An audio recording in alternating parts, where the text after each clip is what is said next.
TNA Show. I'm Andres, one of your hosts, and we are live each and every Wednesday night from 9 to 11 p.m. on the Fishbowl Radio Network. Good job, John. Good job. Okay. Wait, I'm sorry. I know, man. Why do you do shit like that? Because I wasn't expecting this to come back so quickly, sir. All right. So what we did talk about, our tease, I guess, when we first got on, that I went to a YouTube concert this past Thursday night. What? Yeah, so we talked about it last week. It was a birthday present. Give her a for- mommy punch. No, that did not happen. Oh, okay. That didn't? No, I guarantee that did not happen. All right. So anyway, we So you went to a famous YouTuber that nobody knows unless you're under the age of, what, 10? No, a lot 12? of people know this person. Because they're forced to know him, like yourself, you're a parent. So People my age know him because they're forced to know him. that's what I'm because they're saying, parents. But he had, I mean, there were like 11-year-olds there. Okay, I said 10. You said, yeah, there were like 11-year-olds there. Anyway, but we could say there were no hot bodies in the house. Unless it's the single mom hot body. A few. Really? Yeah, it was a few. It wasn't like a Miranda Singh concert you were talking I'm about. proud of you, man. You're actually scoping out the hot Yeah. single moms. All right. I thought you know. Oh, I know. I didn't see it. Yeah. All right. Go ahead, man. Anyway, okay. So we I talked don't about. do that either. I'm just So this trying to test you. YouTuber is Dan, the Diamond Minecart, is short Dan TDM, and he became famous for doing a lot of YouTube videos about Minecraft and stuff. Right. So when he first started, he was kind of like, I guess- Okay, anybody who doesn't know what Minecraft is, first of all, you live under a rock. Second of all, it's like virtual Legos, I guess what we could Yeah. say. Yeah, that's what it is. yeah, it had like 16-bit graphics. Yeah, on a PS4 or Xbox One, you still have 16-bit graphics, and they're still charging you $60 a game Yeah, for it. and $20 for the upgrade. and all Yeah. that stuff. Anyway. Anyways, yeah, go All right, so he started his career on YouTube Minecraft, right? right. And so I guess the reason he's blown up so big, when I say big, I'm talking about he's almost at 15 million subscribers. Wow. Yeah. He's blown up so big, I guess, is because in the beginning, he would, he was a young guy, 18, 19, I think, when he started, so he was cussing and stuff like this. Okay. But he kind of quickly figured out the business aspect. Keep it clean, Right. and then the parents won't mind their kids watching your stuff. Right, because no 18-year-old, your target audience is not 18 and up. Yeah, so if you're sitting there playing Minecraft, first of all, right, you got social problem issues. You've been bullied somewhere along the way. If you're at 18, it's like the old Dungeons and Dragons people, dudes back in the day. You get the big nerd getting bullied, whatever. Yeah. You got 3 friends, and 2 of them are out the door because they're growing up. Yeah, They don't want to get bullied anymore, so they're not doing the whole.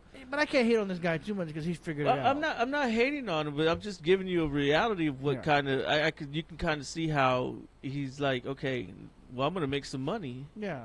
but my target audience is, And when he probably started, he probably wanted some subscribers. So kids, they're allowed to subscribe if they're clean, right? The parents Right. won't block them and stuff like that. right, So he started getting subscribers. But like YouTube goes, the more you get, the more money you can make. yeah, And now this dude has like his own gear, his own shirts, his Right. own backpack. He was even like featured in a Minecraft story mode game. right, yeah, All these different things that he got. He's making money now, hand over fist. yeah. And so, what's the next natural thing? To go on tour. No, it's not. Oh. Not with Minecraft. No, it's not the next natural thing. No. Yeah, when you're blowing up like that. No, and maybe you got you- all this merchandise. The next thing is to go on tour. No, I don't think so. And so Just keep it online, dude. Keep it online. well, People now will he's not find. just online. Now first he did some tour dates in the United Kingdom where he's from. Right. And so now he's 25. He's touring the U.S. Now my concern was because I bought $50 tickets. There are 4 of us. Right. Right. My concern was I'm going to be watching a dude playing Minecraft on a couch or on a stage that resembles his mother's basement Right. for 2 freaking hours. Right. Ma, can I get that meatloaf, Ma? Yeah. What is she doing? I never know what she's doing back there. And so that's what I pictured for 2 hours was going to happen. And so what happened? So it didn't happen quite like that. He had a whole little show set up, so he wasn't sitting there playing video games the whole time. Did you have to, like, you were story psyching mode. yourself out the whole time? And Like, was I going crazy? not going crazy, but you had to psych yourself into having an open mind about what was going to happen, what was going to take place. Yes, I did. The whole time. I did. Because it was for your son's birthday. Yeah, and I even made the you didn't want to make him feel like shit. It's his birthday. That's what he wanted to do. So you wanted to be a part of what he wanted to do. And sometimes, thoughts that should stay in your head, for me, sometimes don't stay in your head. Right. And so I had told him leading up to it, I really hope I didn't pay $50 to see some guy playing a video game on the couch, is what I told him. Right. So then after the concert's over, what do you think, Dad? What do you think? He wasn't just playing a video game. Was it worth your money? Like, yeah, because, my kids did have a really good time. Yeah. And I think ultimately, being a dad, well, nowadays, because back in the day, your dad was that was shit. I don't know why you made me spend that fucking money on it. It didn't matter if you had a good time or not. Yeah. Yeah, it was, it was like, now he has to find a way for you to pay him back that $50. But I don't know if some of these people, parents in the crowd, are my kind of people. What do you mean? I don't know. I feel like they were giving us. They're giving me and my 8-year-old daughter looks when we were sitting there chanting the bad character in the whole show. So you were bullying the bad character? Yeah, we were like, he sucks. And so I don't know. Oh, 8-year-old was. I thought it was because you weren't feeding your kid enough Ritalin throughout the show. Yeah, right. So you weren't fitting in. Oh, so you weren't fitting in. Yeah, speaking of kids and Ritalin in the show, there's one part of the show because it kind of made it interactive, right? Right. Well, my kids weren't going to get picked, volunteer to go on stage because the $50 that we bought were in the nosebleed section. Oh wow! So they don't tell anybody to come on down. We weren't even near the orchestra. Wow. Okay. So they picked some kids in the front area and stuff like that, right? But it was just funny. Privileged. It was funny that this one girl was on stage. She got picked, whatever. And I don't know what he does, but some dude just runs up the middle and starts pointing at her, yelling at everybody. Some kid. They had to escort him off to the side. So he was causing a ruckus at the TDM concert? Some white kid. Probably not enough Ritalin. Not enough Ritalin? Yeah. Not enough. Not enough? Okay. I think it is. I don't know. I don't know what these drugs are anymore with these kids. But yeah, it was, it was kind of fun. Andres, he was just expressing himself. Okay. Well, he made a storyline with it, so it didn't, I wouldn't watch some guy play for 2 hours. Now, this is my daughter's probably like first concert. Don't call it a concert anymore. Or first thing like this. Yeah, okay. Where they see someone that they like. All right. In person. Well, no, she went to a concert before, but something on this level. Right. And so... you don't know what to call it, do you? I do not. Yeah, me neither. I know what not to call it, but I don't know what to call it. Yeah. So, all right, so we get out of this thing, and then my daughter's there you go. My this thing. Like, yeah, that works. My daughter's like, I want to meet him. And my son's like, that would be cool.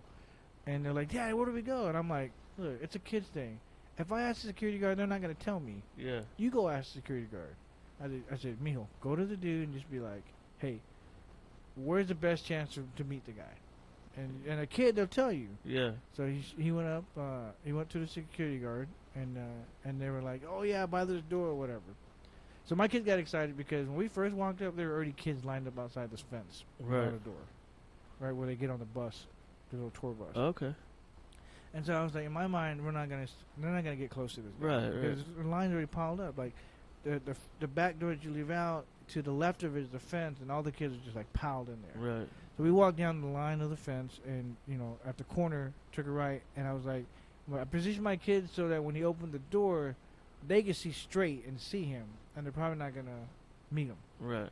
So they got excited because the dude came out, and I guess he didn't notice the crowd right away because he's new at this. Yeah. And he went to his tour bus. Okay. And then they started chanting, and so he got off his tour bus. Well, he started on the side that we were standing on. Oh, okay. So my dad was all excited. I was the first one he gave a high five to. Okay. So. And you're just back there just shaking your head. No, I was like, I was the second one. Oh, is that what you were like? Yeah. I was the second one. I stuck my hand out. Why? You try to get your $50 back? Yeah. Give me a refund, bitch. Can I get my $50 back? I mean, the kids liked it, but can I get like mine back? But the good news is, right? At Music Hall at Fairport, they do know how to throw a party, especially with a kids event like this, because they did make sure the alcohol was being served. Really? So you can buy the I tell you that? Yeah. Oh yeah. So I indulged a little bit. And if not, you could walk across the street and get you some crack. That's true too. So I it's definitely flowing. I partook with a little. Would bit you have of, a spritzer? Seagram 7-7. Nice. That's a nice dad drink. Yeah. Old school dad drink. Yeah, so I had that. My wife had a Michelob Ultra. Oh my God! Don't get me started on that bullshit. And she doesn't like wine, and I think that was the only beer they were offering. Give her a wine cooler. Take her back to the 90s. She doesn't like wine coolers. What? Makes her sick. No, come on, man. She likes wine coolers. She doesn't. You are a liar. She doesn't. Well, what does she drink when she drinks those penis colonics from the gas station? She doesn't drink those anymore. Anymore? Why Yeah, not? I don't know. She's just switched. She's at the age now where she switches to beer. I'm not calling her old or anything. Right. I didn't mean to imply that when I said she's at that age, but she prefers beer now. Really? Platinum. Platinum? Platinum? That's malt liquor, dude. She likes those. She can drink like 5 or 6 of them in one sitting. 40s, man. And she's fine. What? Yeah, she become a pro at drinking. Everything you wanted in a woman. I had to clarify. Did you? You had to clarify to me, bro. We're on the same page. I know what you're talking about. I get it. You know? Man. So, anyways, man. So, did you have a good time? That's the main question. Okay. Yes, but you know how I am, though. I can with about put 5 things beers in aside. you. No, not just that. I can put things aside and just enjoy it for my kids. Yeah, like I said, you have to get wrapped up. In it. I can allow I don't know myself. about getting wrapped up too. I know I have to have an open mind, you know. But I guess I think you're kind of right. You have to, because the only way you're going to have a good time is to have an open mind and see things from their point of view, and see how. Okay, if I was that age, you know, I get it. I understand. It would be funny. Yeah, because I'm not gonna sit there like, okay, let me have an open mind, and so then I'm not, I'm not gonna just sit back and just be like, oh. All right, that's pretty funny. That's not bad. No, I'm getting into it with my kids. Yeah, right. But are you doing it because you want to cause a ruckus because it's getting bored? That too, because I was trying to start the wave. Yeah, intermission. These kids didn't know anything about the damn wave. They don't watch baseball. Remember, if the Rangers were good, then they would know about the wave. We discussed that earlier. They didn't watch baseball. Then I was chanting, yeah, so and so sucks. So and so sucks. And the parents were like. Yeah. Did you get one of those? Yeah. The one parent in front of us, their kid wanted to join in when we were making a scene. But y'all were Mexicans. That was gonna happen. I don't know. She was like, "Oh, he's shy," and she goes, "But I like the so and so suck chant." That's what the mom said. Oh, so really? we started it up again. Oh, okay. Yeah. She didn't want her kid to be profiled like you guys were gonna get the profiled. I get it. Yeah. That's all right. Yeah. Y'all were starting to riot. But I don't mind being retarded with my kids. No, I don't. Usually, I'm the one that has to start being retarded for them to loosen up. Yeah. My kids don't. You know, they're at that age where I'm embarrassing to them. So, like, if I'm embarrassing to you, then let me be embarrassing to you. Then, yeah. you know what I mean? I'll show you embarrassing. Yeah. You know, what's up with that? You know, or I'll start doing the dances that they do, and start doing the raps that they do. Do you do the kiss on the forehead in front of the friends? No, not anymore. But I do the bye, mijo. Hey, y'all have a good time, mijo. Sit there.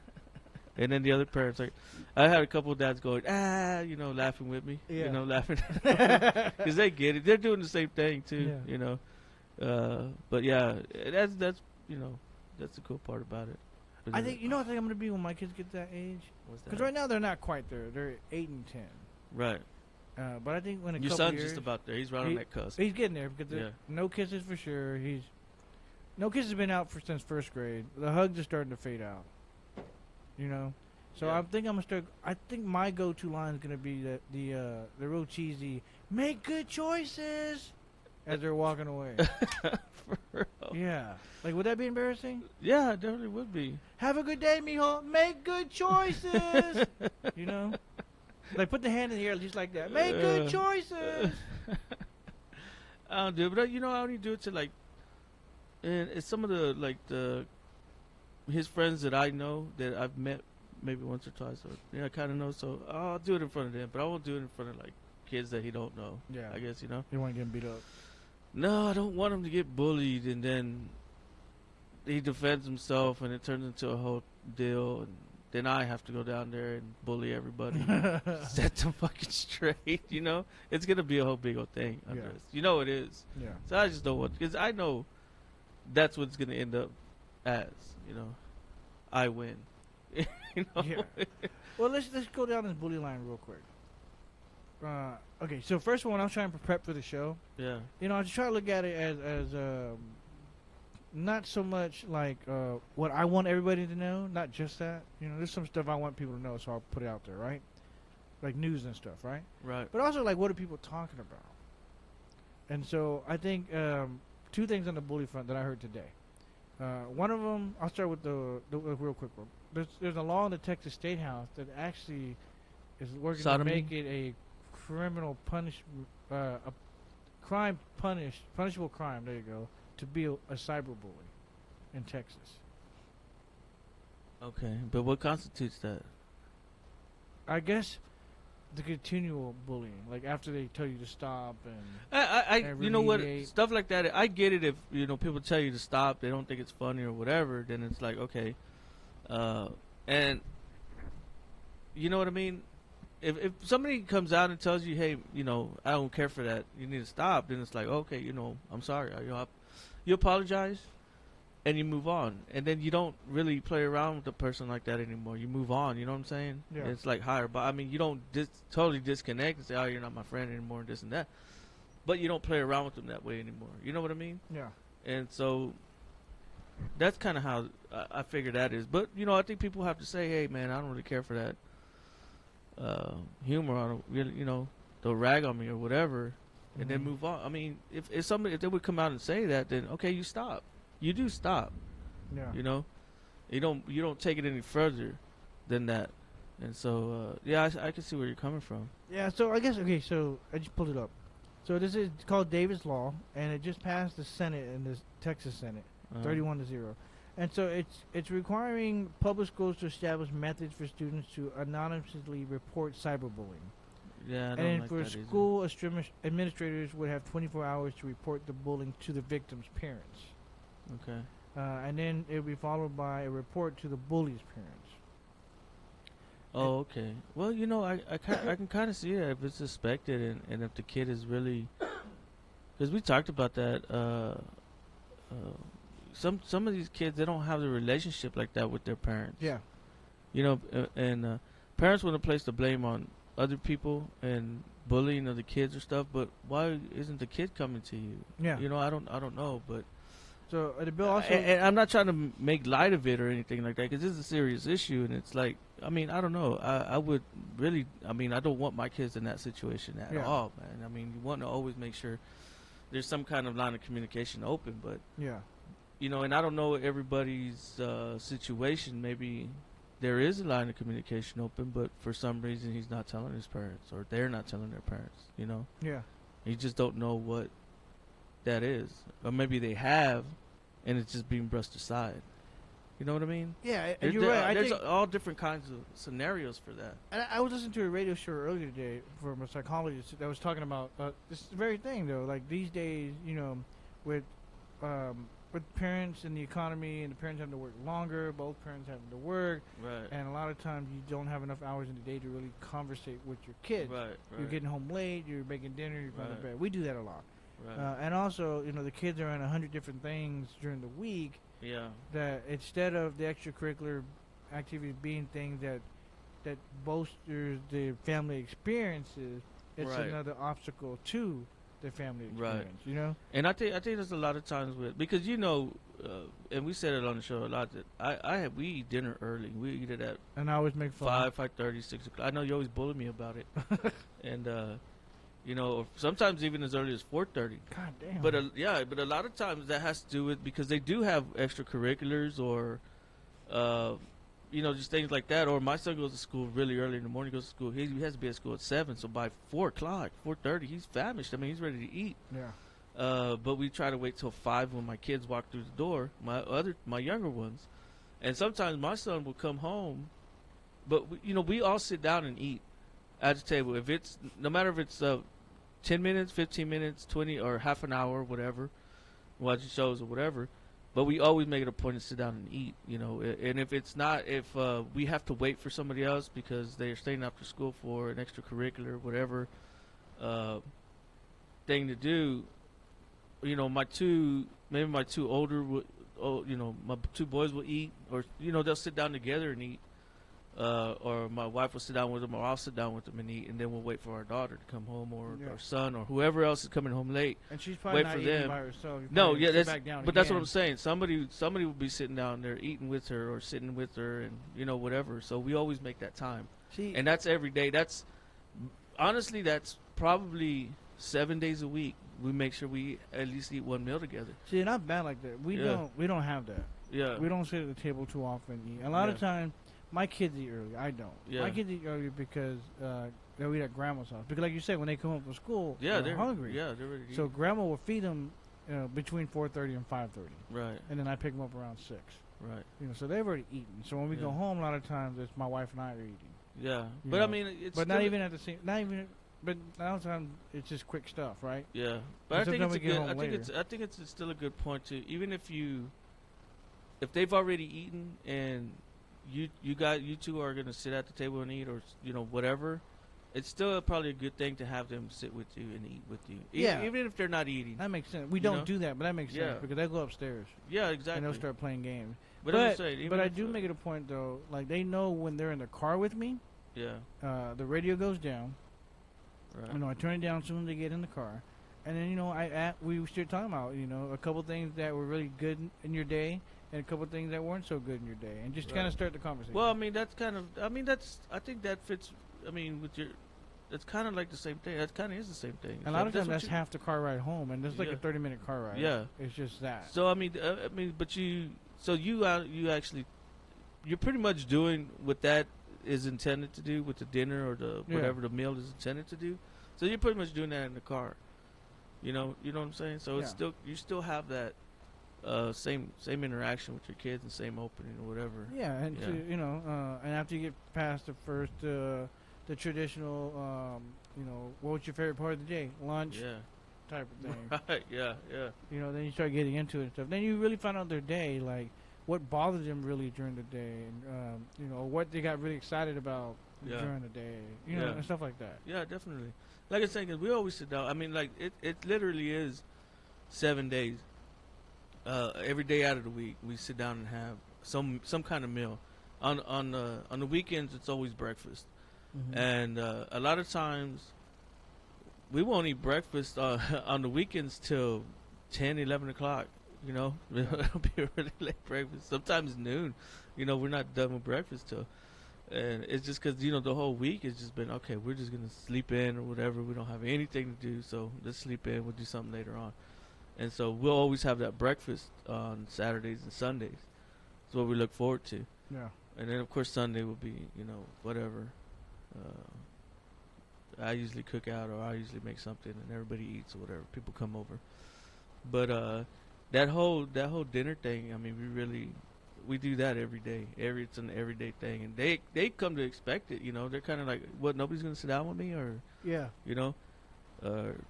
dinner's not ready, or whatever. So they already know that we're all sitting down at the dinner table to eat. We're not going anywhere else. That happens with us too, because like even when I get in the car sometimes, and I got other things in my mind, or I'm trying to figure something out. Yeah.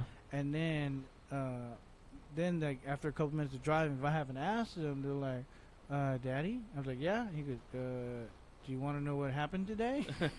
Because it's expected. That's cool. Yeah, so but that's cool though. They come out, and that's what you want though, and that's what that goal is to let them know, or for them to come and tell you, and to communicate with you. Yeah. Let them know what's going on. Yeah, we got to keep them off the pole. You do got to keep them off the pole.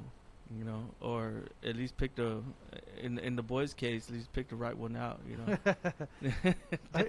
He's not gonna spend a paycheck on him. So another part of that law that I was talking about is that it also creates a criminal offense starting with a Class B misdemeanor, with up to 6 months in jail, rising to a Class A misdemeanor with up to 1 year in jail for those previously convicted of cyberbullying, or if the bullying was done toward a victim under age 18. With the intent to provoke a suicide or self-harm. I don't think that's ever the intent to provoke self-harm or suicide, is it? For a bully? Yeah. Well, see, and the expert they were debating this law on the radio earlier today was kind of saying that bullies are also susceptible to committing suicide themselves because a lot of them are going through mental issues as well. Yeah, that's why they're lashing out. They're not self confident. Yeah. Yeah, they're lashing out. They're projecting their bullshit onto other people. You know. And the other thing, when we're talking about bullies, the other thing I heard, the water cooler talk that I've been hearing lately from people is this Netflix series, 13 Reasons Why. I just barely found out about it because, I'm trying to, there's a lot of things to watch on Netflix, and I just started watching, I was watching The Get Down because that came back on, and then Breaking Bad, I got into Breaking Bad, but when I'm not there, and my wife still wants to watch Netflix, she started watching this 13 Reasons Why. And I come to find out that that's what it's about, teen suicide, right? Yeah. And then I found out that my daughter was watching it, and I'm like, that's sticky though. Yeah, and I'm like, I haven't seen it, but the concept for people who don't know what it is. Go ahead. The concept for people who don't know what it is. 13 Reasons Why. It's about a little girl. The character's name is Hannah, and she takes her life, right? Right. And 2 weeks later, after taking her life, a mysterious box shows up on her friend Clay's porch. And in these boxes are like 13 recordings. Right. And these recordings have to do with like 13 people who had something to do with her taking her life. In some way or another. Right, yeah. And I really was like, I was like getting like fucking pissed. There's no other, I was like, why are you letting her watch this? You knew she was watching it. You're not. She was like, no. We talked about it when I was like, okay, but where was I at? I don't give a shit. Where was I at when you guys started? And she was, you were at work and this. And I'm like, no, I don't give a fuck where I'm at. I gotta be clued in on this stuff. I mean, shit like that. I don't. You don't want to, because with teenagers too, they start finding reasons why. Yeah. They talk themselves into making sense. We've been teenagers. You're like, you're rebelling. Yeah. And the world hates you for some reason, or you want to make the world hate you. Yeah. For whatever reason you have or whatever, but you start rebelling against whatever it is.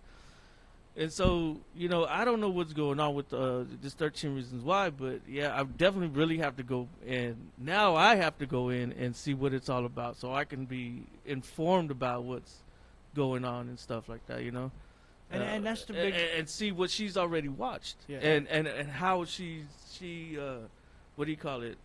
How she's processing it. Processing because that's what she just saw. The danger you run is then processing this alone. On their own. Yeah. And so and I guess that's why it was water cooler talk when I heard it talked about, was because kids have access to Netflix. They do. Just pop it on and start watching it. And even though it may be intended to prevent suicide, like that could be the intent of the storyline. I haven't seen it. Right, yeah. That could be the intent. 13 Reasons Why, 13 people who affected the decision why. Right. But they're kids.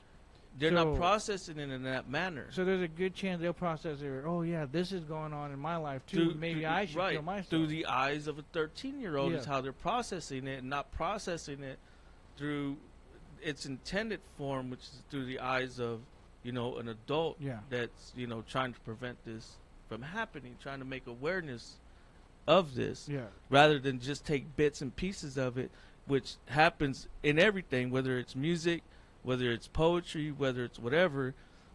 Teenagers will take bits and pieces of it and use it for themselves and their own self-destruction. So she's watching it, and your wife's watching it, so she's able to process it with your wife. But that's the other thing. She was watching it. No, she was watching it after my wife, but she wasn't watching it. They weren't watching it together, and it wasn't just my wife. Asked her, "Hey, do you want to watch this with me?" Because I think we know that they're gonna watch whatever the new fad is anyway. Yeah. They're gonna find out about it. Everybody's talking about it. Everybody sees it. It's the whole social media thing. If you try to hide it from them, and they have to go sneak around behind your back, that's kind of the worst thing you want to do. You want to have happen, right? So, I think for the most part, it has to be discussed. There's no getting around it. So it has to be pulled out, and left out in the open. No, I think you're right. Yeah, I mean, but I don't know, man. It's a real sticky issue with that. No, you're right.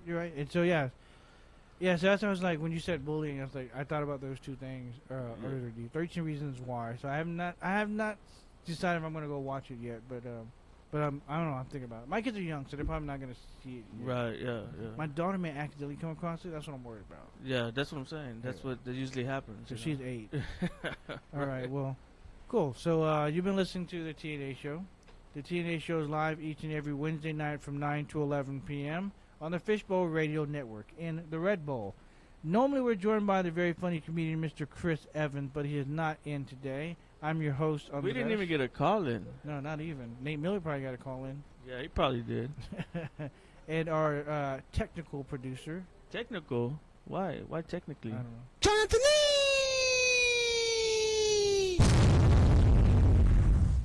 Man, and you've been listening to TNA Show. We'll see you next Wednesday night from 9 to 11 p.m. on the Fishbowl Radio Network. Y'all ready for this?